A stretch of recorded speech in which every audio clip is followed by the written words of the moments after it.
جتنا مرضی قرآن آپ بار بار پڑھ لو، آپ جتنی بھی کوشش کر لو، آپ کو قرآن پڑھنا صحیح طریقے سے نہیں آئے گا اگر آپ یہ والی غلطی کرتے ہیں۔ تو وہ غلطی جو آپ کو میں بتا رہا ہوں اس ویڈیو کے اندر، وہ غلطی آپ کو بتانے لگا ہوں۔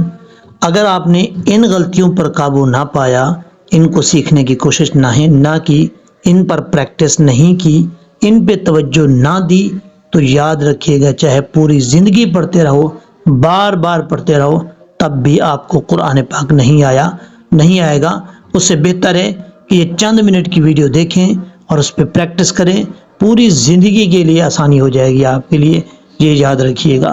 السلام علیکم ورحمۃ اللہ وبرکاتہ۔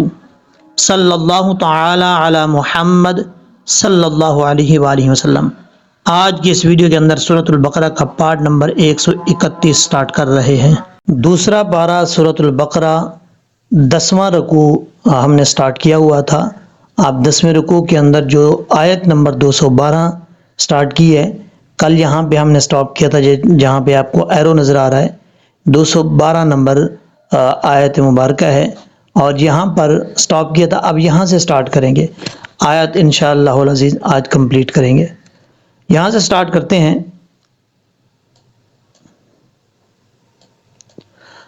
اعوذ باللہ من الشیطان الرجیم، بسم اللہ الرحمن الرحیم۔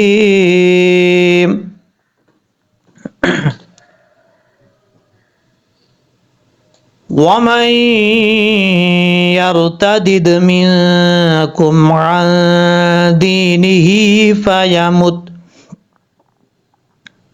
یہاں سے سٹارٹ کرتے ہیں۔ واو زبر وا، میم نون زبر من۔ اب یہاں پر جب میم کو یا سے کنیکٹ کریں گے تو پھر میم یا زبر مئی، یا را زبر یر، تا زبر تا، دال زبر دد، یارو تا دد، اس طریقے سے پڑھا جائے گا۔ وَمَن يَرْتَدِدْ، یہاں پر ادغام ہو رہا ہے۔ یہاں پر دیکھیں، آپ کو میم کے بعد نون نظر آ رہا ہوگا۔ یہاں سب سے پہلے آپ نے ادغام کو دیکھنا ہے کہ ادغام کا معنی کیا ہے۔ ادغام کا معنی ہے داخل کرنا، ایک حرف کو دوسرے حرف میں داخل کرنے کو ادغام کہا جاتا ہے۔ اور ادغام کی تعریف ہے، نون ساکن اور نون تنوین کے بعد اگر حروف یرملون میں سے کوئی حرف آ جائے تو ادغام ہوگا۔ سب سے پہلے آپ نے حروف یرملون یاد کرنے ہیں۔ کتنے ہیں؟ 6، یا، را، میم، لام، واو، نون۔ یہ 6 حروف ہیں۔ ان 6 حروف میں سے 4 حروف جو ہیں جب بھی نون ساکنہ نون کے بعد آئیں گے تو ان میں ادغام بھی ہوگا اور ایک الف کی مقدار غنہ بھی کیا جائے گا، اور 2 حروف ایسے ہیں جن میں ادغام ہوگا لیکن غنہ نہیں ہوگا، یعنی لام اور را، یہ 2 حروف ہیں، ان میں غنہ نہیں ہوگا، صرف ادغام کریں گے۔ اب یہاں پر میم کو جب یا سے کنیکٹ کریں گے تو ادغام کیا جائے گا ایک الف کی مقدار، کیونکہ نون ساکن کے بعد یا ہے حروف یرملون میں سے۔ تو کیسے کریں گے؟ وَمَن يَرْتَدِدْ، ایک الف کی مقدار۔ یا کے بعد را ہے، یاد رکھیے گا را ساکن ہو، یعنی را کے اوپر جزم ہو اور اس سے پہلے والے حرف پر زبر ہو تو را پر پڑھا جاتا ہے۔ یہاں پر را ساکن ہے، اس کے اوپر جزم ہے اس سے پہلے، تو را پر پڑھا جائے گا، یعنی موٹا پڑھا جائے گا، یا تادید، اس طریقے سے۔ اب اس کے بعد ہے منکم، میم نون زیر، من، کاف میم پیش، کم، منکم۔ یہاں پر میم کے بعد جو نون ہے یہ نون ساکن ہے۔ اب آپ نے دیکھنا ہے یہاں پہ ہو کیا رہا ہے، یہاں پہ اخفا ہو رہا ہے۔ اب آپ کو کیسے پتا چلے گا کہ اخفا ہو رہا ہے، آپ کو میں بتاتا ہوں، توجہ سے آپ نے سیکھنا ہے۔ سب سے پہلے آپ کو اخفا، حروف اخفا اچھے طریقے سے یاد ہونے چاہیے۔ کتنے ہیں وہ بھی آپ کو بتا دیتا ہوں۔ حروف اخفا 15 ہیں، پہلے بھی کئی بار ویڈیوز کے اندر بتا چکا ہوں، اب پھر بتا دیتا ہوں۔ یہ 15 حروف آپ کو اچھے طریقے سے آنے چاہیے۔ تا، ثا، جیم، دال، ذال، زا، سین، شین، صاد، ضاد، طا، ظا، فا، قاف، کاف۔ یہ 15 حروف ہیں، جب بھی یہ نون ساکن اور نون تنوین کے بعد آئیں گے تو اخفا ہوگا۔ اخفا کا معنی کیا ہے؟ اخفا کا معنی ہے چھپانا۔ آواز کو ناک میں چھپا کر پڑھنے کو اخفا کہا جاتا ہے۔ تو یہاں پر سب سے پہلے آپ نے دیکھنا نون ساکن ہے کہ نہیں، یہاں پر نون ساکن ہے۔ آپ کو کیسے پتہ چلے گا یہ نون ساکن ہے؟ جب بھی نون کے اوپر جزم آئے گا تو نون کیا ہوگا؟ ساکن ہوگا۔ اب یہاں پر نون ساکن کے بعد اب آپ نے دیکھنا ہے کہ حروف اخفا میں سے کوئی حرف ہے یا نہیں۔ اگر حروف اخفا میں سے کوئی حرف ہے تو اخفا ہوگا۔ نون ساکن ہے، نون ساکن کے بعد کاف ہے۔ کاف جو 15 حروف میں نے آپ کو بتائے تھے، وہاں سے ہم گنتی کر لیتے ہیں: تا، ثا، جیم، دال، ذال، زا، سین، شین، صاد، ضاد، طا، ظا، فا، قاف، کاف۔ یہ اس میں دونوں کاف ہے، پہلے قاف ہے دونوں والا، پھر کاف ہے۔ تو یہاں پر یہ کاف اس ترتیب سے جو آپ کو میں نے بتایا تھے وہاں پر کاف آ رہا ہے حروف اخفا میں۔ تو یہاں پر نون ساکن کے بعد کاف ہے تو یہاں کیا ہوگا؟ غنہ ہوگا، ایک الف کی مقدار، یعنی اخفا ہو رہا ہے، نون ساکن کا اخفا۔ امید ہے کہ آپ کو اچھی طریقے سے سمجھ لگ گئی ہوگی۔ ایک الف کی مقدار کیسے آپ کو پتہ چلے گی؟ آپ نے جیسے ہی نون غنہ کی آواز نکالنی ہے، ساؤنڈ نکالنا ہے، ویسے ہی ساتھ ساتھ اپنے ہاتھ کی ایک فنگر کو بند کرنا ہے اور اوپن کرنا ہے۔ جتنی دیر میں اوپن کرنا ہے اور بند کرنا ہے اتنی ہی دیر کو ایک الف کی مقدار کہا جاتا ہے، یہ یاد رکھیے گا۔ اب کیسے پڑھیں گے؟ منکم، اس طریقے سے۔ اب اس کے بعد ہے عین نون زبر، عن، دال یا زیر، دی، عن دی، نون زیر نی، ہا کھڑا زیر ہی۔ یہاں پر نون ساکن کے بعد دال ہے۔ اچھا یہاں پر نون ساکن کا اخفا تھا، یہاں پہ بھی نون ساکن کا اخفا ہے، کیونکہ یہاں پر نون ساکن کے بعد دال آ رہا ہے حروف اخفا میں سے، جو 15 حروف آپ کو میں نے بتائے تھے۔ تو یہاں پہ بھی نون ساکن کا اخفا ہوگا، ایک الف کی مقدار۔ یہاں پر عین کو آپ نے حمزہ کی آواز میں نہیں پڑھنا، یہ خیال رکھیے گا، عین کو عین کے ہی آواز میں پڑھنا ہے۔ اور دینی ہی، اس طریقے سے ہا کے نیچے کھڑا دے رہا ہے، ایک الف کی مقدار اس کو لمبا کر کے پڑھا جائے گا۔ دال کے بعد یا مدہ ہے۔ آپ کو کیسے پتہ چلے گا کہ یہاں پر یا مدہ ہے؟ میں آپ کو بتاتا ہوں۔ آپ نے سب سے پہلے دیکھنا ہے یا کے اوپر جزم ہے یا نہیں۔ اگر یا کے اوپر زبر ہے، نیچے زیر ہے، پیش ہے، پھر تو کوئی ٹینشن نہیں ہے، سوچنے والی بات بھی نہیں ہے کہ یہ یا مدہ ہے کہ نہیں ہے۔ آپ نے اس وقت یہ سوچنا ہے کہ یہ یا مدہ ہے یا نہیں ہے جب یا کے اوپر جزم ہو۔ جب یا کے اوپر جزم ہو، یعنی جب یا کے اوپر جزم ہوگا تو یا کیا ہوگا؟ ساکن ہوگا۔ تو جب یا ساکن ہوگا تب آپ نے دیکھنا ہے کہ اب یا ساکن سے پہلے حرف پر کیا ہے۔ زبر ہے تو یا لین، زیر ہے تو یا مدہ ہوگا۔ اب یہاں پر یا ساکن ہے، یہ کیونکہ یا کے اوپر جزم آ رہا ہے تو یا کیا ہوا؟ ساکن ہوا۔ یا ساکن سے پہلے حرف کون سا ہے؟ دال۔ دال کے نیچے زیر ہے، تو ہم نے تعریف کیا پڑھی تھی یا مدہ کی؟ یا ساکن سے پہلے حرف کے نیچے زیر ہو تو یا مدہ ہوگا۔ یہاں یا ساکن سے پہلے حرف کے نیچے زیر ہے تو ایک الف کی مقدار اس کو لمبا کر کے پڑھیں گے۔ اب اس کے بعد ہے ہا، ہا کھڑا دیر ہی، عن دینہ، اس طریقے سے پڑھا جائے گا۔ فا یا مت، واہو وا، فا زبر فا، یا زبر یا، میم تاپش مت، فا یا مت۔ فا کا مخرج ہے اوپر والے دانتوں کا کنارہ، جو اوپر والے دو سامنے والے دانت ہیں نا، ان کا کنارہ نیچے والے ہونٹ کی تری والی جگہ پہ لگے گا تو فا پڑھا جائے گا۔ اب بعض اوقات لوگ پڑھتے ہیں فا فا، یعنی ہونٹ گول کر کے پڑھتے، یہ غلط طریقہ ہے، ایسا نہیں کرنا۔ آپ نے مخرج کے مطابق پڑھنا ہے، فا، اس طریقے سے۔ اب فا کے بعد یا ہے، یا کا مخرج زبان کا درمیان اوپر والے تالو سے لگے تو یا پڑھا جاتا ہے۔ اب یہاں پر یا کی یہ جو مخارج آپ کو بتا رہا ہوں، صفات کی طرف نہیں جا رہا، حروف کے صرف مخارج آپ کو بتا رہا ہوں۔ کیسے پڑھیں گے؟ فا یا، اس طریقے سے، میم تاپش مت، فا یا مت۔ اب اس کے بعد ہے واو زبر وا، ہا پیش ہو، واو زبر وا، واہو وا، واہو وا، اس طریقے سے، نہ ہی ہا کو لمبا کرنا ہے اور نہ ہی واو کو، واہو وا۔ اب اس کے بعد ہے کافیرن، کاف الف زبر کا، فا زیر فی، راد پیشرن، کافیرن۔ کاف کے آگے الف ہے اور الف سے پہلے زبر ہے، یہاں پر الف مدہ ہوا۔ الف مدہ کی تعریف کیا ہے؟ الف سے پہلے جب زبر ہو تو الف مدہ ہوگا۔ یہاں پر الف سے پہلے کاف کے اوپر زبر ہے تو الف کیا ہوا؟ مدہ ہوا۔ ایک الف کی مقدار اس کو لمبا کر کے پڑھیں گے، کافرون، اس طریقے سے۔ اب یہاں پر را کے اوپر دو پیش ہیں، اب یاد رکھیے گا، پہلے آپ کو جو میں نے مثال دی تھی نون ساکن کی اخفاء کی تھی، کیونکہ نون ساکن ہے، یہاں پر نون ساکن ہے۔ اب یہ والی جو مثال ہے، اس لفظ میں آپ کو تنوین کے اخفاء کی بات کر رہا ہوں، وہ نون ساکن کا اخفاء، یہاں پر نون تنوین کا۔ دو زبر دو زیر دو پیش کو اصل میں یہ تنوین نون تنوین ہی ہوتا ہے، اور یہاں پر دو پیش کی تنوین ہے را کے اوپر۔ جب دو پیش کی تنوین کے بعد فا آ رہا ہے تب ہم یہاں پہ سوچیں گے کہ ہو کیا رہا ہے، یہاں پہ اخفاء ہو رہا ہے۔ کیسے پتہ چلا؟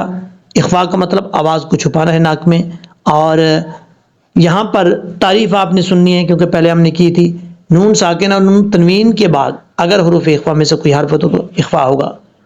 وہاں نون ساکن تھا، اب یہاں نون تنوین کے بعد فا آ رہا ہے، فا حروف اخفاء میں سے ہے، تو یہاں پہ اخفاء ہوگا نون تنوین کا، یعنی ایک الف کی مقدار غنہ کر کے پڑھا جائے گا۔ اب اس کے بعد ہے فَأُولَٰئِکَ، فا زبر فا، حمزہ پیش او، فا او، لام کھڑا زبر لا، حمزہ زیر ای، کاف زبر کا، فَأُولَٰئِکَ۔ اب یہاں پر سمجھنے والی یہ بھی بات ہے کہ حمزہ کے بعد جو ہے یہ واو ہے، یہ واو نہیں پڑھا جائے گا، لیکن آپ کو کیسے پتہ چلے گا کہ یہ واو نہیں پڑھا جائے گا؟ میں آپ کو بتاتا ہوں۔ یہاں پر آپ نے واو کے اوپر دیکھنا ہے کہ جزم ہے کہ نہیں ہے۔ اگر واو کے اوپر جزم ہوتا تو پھر ہم اس واو کو پڑھتے، پھر یہ واو مدہ ہوتا۔ یعنی واو مدہ کی تعریف کیا ہے؟ واو ساکن سے پہلے پیش تو واو مدہ ہوتا ہے، یہاں پر واو ساکن ہوگا اور یہاں پیش ہوگا، پھر تو اس کو لمبا کر کے پڑھتے ایک الف کی مقدار۔ لیکن یہاں پہ واو مدہ نہیں ہے کیونکہ واو کے اوپر جزم نہیں ہے، اور یہاں واو کو نہیں پڑھیں گے ہم یہاں پہ صرف حمزہ کو پڑھیں گے۔ فا زبر فا، حمزہ پیش او، فا او، لام کھڑا زبر لا، مد کا نام بھی لے سکتے ہیں آپ، فا اولا، حمزہ زیر ای، کاف زبر کا، فا اولا ای کا۔ مد کا نام کیسے لے سکتے ہیں؟ یعنی آپ مد کا نام بھی لے کے ہجے کر سکتے ہیں، یعنی جیسے حمزہ کھڑا زبر مد آ، اس طریقے سے لام حمزہ کھڑا زبر مد، اور نہیں لینا چاہتے تب بھی کوئی پرابلم نہیں ہے۔ آپ کو اتنا پتہ ہونا چاہیے کہ یہاں پر مد کو لمبا کریں گے اور اتنی اس کی مقدار ہوگی، ٹھیک ہے؟ اصل مقصد پورا ہونا چاہیے۔ اور مد یہ مد متصل ہے، لیکن آپ کو کیسے پتہ چلے گا کہ یہ مد متصل ہے؟ ہم نے مد متصل کی تعریف کرنی ہے۔ مد کا مطلب لانگ کرنا، لمبا کرنا، متصل کا مطلب ملا ہوا۔ اور مد متصل کی تعریف، حرف مد کے بعد حمزہ اسی لفظ میں ہو تو مد متصل ہوگی۔ یہاں پر اولائکا، یہ جو ہے یہ ایک ہی لفظ ہے، یہاں پر لام کے اوپر کھڑا زبر ہے اور اس کے بعد ہی حمزہ ہے، حمزہ کے نیچے زیر ہے، تو الف کے بعد کیا آ رہا ہے؟ یہ جو کھڑا زبر ہے یہ حرف مد ہے، حرف مد کے بعد حمزہ آ رہا ہے ایک ہی لفظ میں، تو یہ مد متصل ہوئی۔ مد متصل کی مقدار 3 الف کے برابر آپ اس کو لمبا کر سکتے ہیں۔ اب اس کے بعد ہے حابطۃ، حا زبر حا، با زیر بی، تو تا زبر توت، حابطۃ، حا بریک پڑھا جائے گا۔ یہاں پر 2 تا ہیں، ایک تا جو پہلے ہے گرین کلر میں آپ کو نظر آ رہا ہے، آپ کلر پہ نہ جائیں، اصل بات آپ کو پتہ ہونی چاہیے جس کے اوپر میں نے ایرو رکھا ہوا ہے، جو با کے بعد تا ہے، یہ تا فل موت پڑھا جائے گا، موٹا پڑھا جائے گا، حروف مستعلیہ میں سے ہے، جیسے تو زبر تو، اس طریقے سے، لیکن ہم تو کو تا کے ساتھ کنیکٹ کریں گے، تو تا زبر توت، یہ پہلا تو جو ہے فل موت پڑھا جائے گا، اور دوسرا تا جو ہے یہ بریک پڑھا جائے گا۔ اور اس کو کیسے پڑھنا ہے؟ حابی توت، پہلا تو فل موت، دوسرا تا بریک، کیونکہ دوسرا تا جو ہے وہ ساکن ہے، اس تا کا مخرج ہے زبان کی نوک اوپر والے تعلق کی، اوپر والے جو دانت ہیں ان کی جڑوں سے لگے گی تو یہ تا پڑھا جائے گا، اور یہ تا بریک پڑھا جاتا ہے۔ حابی توت، آپ لوگوں نے اس میں فرق کرنا ہے تو اور تا میں، پہلا تو موٹا، دوسرا تا بریک، حابی توت، حابی توت، اس طریقے سے پڑھنا ہے۔ اور یہاں پر اکثر لوگ غلطی یہ کر جاتے ہیں، ہا کو ہا پڑھ جاتے ہیں، یہ غلطی نہیں کرنی آپ نے، یہ ہا جو ہے یہ بریک پڑھا جائے گا، اس کا تعلق اس حلق کے ساتھ ہے جو حلق گلے کے ساتھ ہے، جس کا تعلق گلے کے ساتھ ہے، یہ ہا وہاں سے ادا ہوتا ہے، اس لیے اس کو بریک پڑھیں گے، حابی توت، اس طریقے سے۔ اب نیکسٹ والی لائن پہ چلتے ہیں، یہاں پر اعمالہم، یہاں پر آپ نے کیا خیال رکھنا ہے، پہلے حمزہ ہے، حمزہ سختی سے پڑھا جاتا ہے، آئین جو ہے وہ نارمل طریقے سے پڑھا جاتا ہے۔ حمزہ یاد رکھیے گا، حمزہ کی جو آواز ہے، حمزہ کی دو قسمیں ہوتی ہیں، حمزہ متحرک، حمزہ ساکن۔ جب حمزہ متحرک ہو، متحرک سے مراد یعنی زبر زیر پیش کو حرکات کہا جاتا ہے۔ اب جب کسی حرف کے اوپر زبر زیر پیش ہو یعنی حرکت آ جائے تو اس حرف کو متحرک کہتے ہیں۔ اب یہ حمزہ جو ہے یہ ایک حرف ہے، حمزہ کے اوپر زبر ہے تو حمزہ کو ہم متحرک کہیں گے۔ جب حمزہ متحرک ہوگا یعنی سادہ لفظوں میں آپ کو یہ بتاؤں کہ جب حمزہ کے اوپر زبر ہو، حمزہ کے نیچے زیر ہو، اوپر پیش ہو، تو حمزہ صرف سختی سے پڑھا جائے گا۔ اس کا ساؤنڈ کیسے آئے گا؟ حمزہ زبر آ، ای، او، اس طریقے سے تینوں طریقے سے آپ کو زبر زیر پیش کے ساتھ بتا دیا۔ اور حمزہ جب ساکن ہو تو ہمیشہ حمزہ جھٹکے کے ساتھ پڑھا جاتا ہے۔ حمزہ ساکن ہمیشہ جھٹکے کے ساتھ پڑھا جاتا ہے، پھر وہ اس طریقے سے پڑھیں گے یعنی با حمزہ زبر با، تا، تا، اس طریقے سے جھٹکا دے کے۔ لیکن یہاں پر حمزہ ساکن نہیں ہے، یہاں پر حمزہ متحرک ہے۔ اب آپ نے کرنا کیا ہے، حمزہ اور آئین میں فرق کرنا ہے۔ حمزہ سختی سے پڑھا جاتا ہے، آئین جو ہے وہ نارمل طریقے سے پڑھا جاتا ہے، دونوں میں فرق کر کے پڑھنا ہے۔ حمزہ آئین زبر آر، آر، اس طریقے سے۔ اس کے بعد ہے میم الف زبر ما، آر ما، لام پیش لو، ہا میم پیش ہم، آر ما لو ہم۔ یہاں پر الف مدہ ہے، لیکن آپ کو کیسے پتا چلے گا کہ الف مدہ ہے؟ الف سے پہلے زبر ہو تو الف مدہ ہوگا، یہ الف مدہ کی تعریف ہے، یہ یاد رکھنی ہے آپ نے۔ اعمالہم، اس طریقے سے۔ اب اس کے بعد ہے فی الدنیا والآخرہ، فا دال زیر فد، دال نون پیش دن، یا الف زبر یا، فی الدنیا۔ یہاں پر فا کو جب کنیکٹ کریں گے دال کے ساتھ تو بیچ میں یا ہے، الف ہے، لام ہے، تینوں حرفوں کو چھوڑ دیں گے۔ فا دال زیر فد، دال نون پیش دن، یا الف زبر یا، فی الدنیا، اس طریقے سے۔ یہاں پر والآخراتی، یہاں آپ نے سمجھنا ہے کہ یہاں کون سا قانون لگ رہا ہے۔ واو لام زبر ول، حمزہ کھڑا زبر آ، خوا زیر خی، والآخی، را زبر وا، تا زیر تی، والآخراتی۔ پہلی بات تو یہ ہے کہ یہاں پر لام ساکن ہے، لام پہ قلقلہ نہیں کرنا۔ کئی لوگ قلقلہ کر جاتے ہیں، لام کو پڑھتے ہوئے آواز لوٹاتے ہیں، ایسا نہیں کرنا۔ وال، اس طریقے سے پڑھنا ہے۔ اب حمزہ کے بعد خواہ ہے، یہ خواہ حروف مستعلیہ میں سے پر پڑھا جائے گا، اور آگے را کے اوپر زبر ہے، را پر پڑھا جائے گا۔ آگے تا ہے، تا کے نیچے زیر ہے، تا زیر تی۔ جب یہاں پہ وقف کریں گے تو وقف میں یعنی جب سٹاپ کریں گے، رکیں گے، تو تب یہ تا جو ہے اس کو ساکن کر دیں گے۔ آپ کو میں نے پہلے بھی کئی دفعہ بتایا ہوا ہے، یہ ایک رول ہے تجوید کا کہ جب بھی کسی لفظ پہ آپ وقف کر رہے ہیں، اس لفظ کے آخر میں گول تا ہو تو وقف کرتے ہوئے، رکتے ہوئے اس گول تا کو ہا سے بدل دیتے ہیں۔ اب یہ جو تا ہے یہ گول تا ہے، اور جو ہا کی شکل میں تا آتی ہے اور اس کے اوپر دو نقطے ہوتے ہیں وہ گول تا ہوتی ہے۔ اب یہاں پر گول تا ہے، وقف کریں گے تا کو ہا سے بدل دیں گے، یعنی آخراتی پڑھا ہے ہم نے، جب وقف کریں گے والآخرہ، اس طریقے سے پڑھا جائے گا۔ ملا کے پڑھیں گے تو تا کے نیچے جو زیر ہے وہ پڑھی جائے گی۔ اب اس کے بعد ہے، اچھا یہ جیم ہے، جیم کا مطلب ہے رک سکتے ہیں، سٹاپ کر سکتے ہیں، جائز ہے۔ وَأُولَئِكَ أَصْحَابُ النَّارِ، یہاں پر اولئک، یہ لفظ یہاں پر آپ کو میں ڈیٹیل سے بتا چکا تھا، سیم وہی چیزیں ہیں یہاں پر۔ واؤ یہاں پہ بھی نہیں پڑھیں گے کیونکہ جزم نہیں ہے۔ واؤ زبر وا، حمزہ پیش او، لام کھڑا زبر لا، حمزہ زیر ای، وَأُولَئِ، کاف زبر کا، یہاں پر مد متصل ہے، تین الف کے برابر لمبا کریں گے۔ وَأُولَئِکَ، اس طریقے سے پڑھا جائے گا۔ حمزہ صاد زبر اص، حا کھڑا زبر حا، با نون پیش بن، اصحاب، نون الف زبر نا، را زیر ری۔ یہاں پر صاد حروف مستعلیہ میں سے پر پڑھا جائے گا، صاد کے بعد ہا بریک ہے، یہ ہا بریک پڑھا جائے گا، اس کو پر نہیں پڑھنا۔ اصحاب النار، اس طریقے سے۔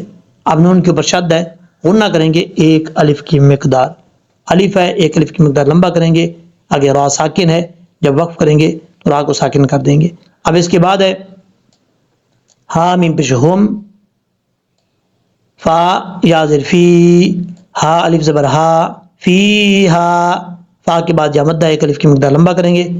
خالدون، خا کھڑا زبر خا، لام زیر لی، دال واو پیش دو، خالدو، نون زبر نا، خالدون. یہاں خا حروف مستعلیہ میں سے پر پڑا جائے گا، دال کے بعد واو مدہ ایک الف کی مقدار لمبا کر کے پڑھیں گے. یہاں جب وقف کریں گے تو نون ساکن ہو جائے گا. اگر عارضی طور پہ رکنا چاہتے ہیں تو مد عارض وقفی بھی ہوگی.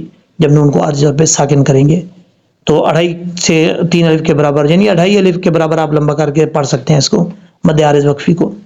اب ہم اس کو پریکٹس کے طور پہ پڑھیں گے.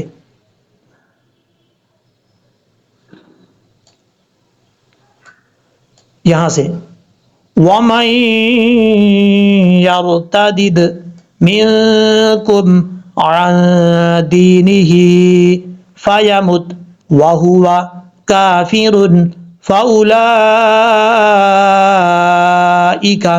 حَبِطَتْ أَعْمَالُهُمْ فِي الدُّنْيَا وَالْآخِرَةِ وَأُولَئِكَ أَصْحَابُ النَّارِ هُمْ فِيهَا خالدون. اب ہم اس کو پڑھیں گے لہجے میں. یہاں سے وَمَن يَرْتَدِدْ مِنكُمْ عَن دِينِهِ فَيَمُتْ وَهُوَ كَافِرٌ فَأُولَئِكَ حَبِطَتْ أَعْمَالُهُمْ فِي الدُّنْيَا وَالْآخِرَةِ وَأُولَئِكَ أَصْحَابُ النَّارِ هُمْ فِيهَا خَالِدُونَ. هُمْ فِيهَا خَالِدُونَ. صدق اللہ العظیم. امید ہے کہ جس طریقے سے آپ کو میں نے سمجھایا ہے اچھے طریقے سے سمجھ لگ گئی ہوگی. دعا میں یاد رکھیے گا اس ویڈیو کو صدقہ جاریہ سمجھ کر تمام لوگوں میں شیئر کیجیے گا، تاکہ جتنا تک یہ ویڈیو جتنے لوگ زیادہ دیکھیں گے آپ کو اس کا ثواب ملتا رہے گا. تو اس صدقے سے بڑھ کر اور کون سا صدقہ آپ کریں گے، اسی میں حصہ ملائیں تاکہ لوگ زیادہ سے زیادہ ویڈیو کو دیکھیں. اللہ تبارک و تعالی ہم سب کا حامی و ناصر ہو.